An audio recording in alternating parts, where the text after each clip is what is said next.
দর্শক, এই মুহূর্তে গাজীপুর রণক্ষেত্রে পরিণত হয়েছে।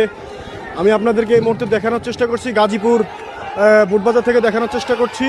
এখানে একটা ফ্যাক্টরিতে শ্রমিকদের বকেয়া বেতনের জন্য তারা কিন্তু সকাল থেকে এই ফ্যাক্টরিতে আন্দোলন করেছিল। আমরা যদি আপনাদেরকে একটু দেখানোর চেষ্টা করি, এর যে ছাদ রয়েছে ফ্যাক্টরির, এই ছাদের উপরও কিন্তু অনেক লোক আটকা পড়ে আছে আমরা দেখতে পাচ্ছি, এমনকি ওই দিক থেকে কিন্তু ছাদ থেকে পানি নিক্ষেপ করছে শ্রমিকদের উপরে, এমনকি পুলিশ এবং শ্রমিকদের মুখোমুখি সংঘর্ষের একটি আশঙ্কা এই মুহূর্তে দেখা দিচ্ছে। আমি আপনাদেরকে এই মুহূর্তে দেখানোর চেষ্টা করছি দর্শক, বিরাট একটি বিস্ফোরণের ঘটনা ঘটেছে দর্শক।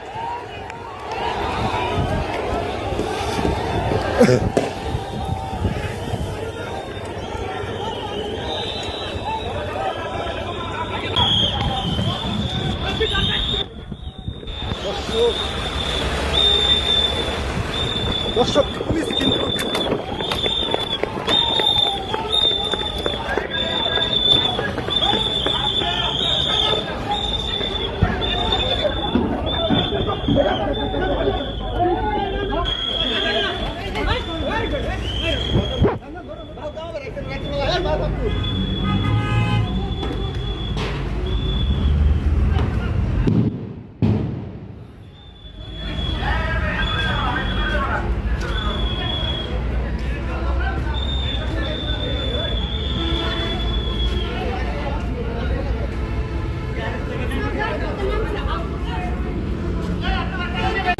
দর্শক, টানা 2 ঘন্টা মুখোমুখি অবস্থানের পর অবরোধ সড়ক পুলিশ কিছুটা এখন চলাচলের উপযোগী করেছে। তবে একটি লেনে আমরা দেখতে পাচ্ছি এখনও কিছু শ্রমিক রাস্তা ব্যারিকেড দিয়ে রেখেছে, আমরা তা দেখতে পেরেছি দর্শক।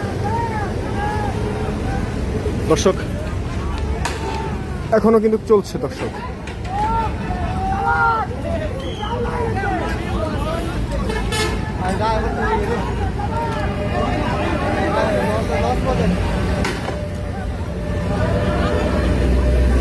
দর্শক, পুলিশ কিন্তু এখন লক্ষ্য করে টিয়ার সেল নিক্ষেপ করছে।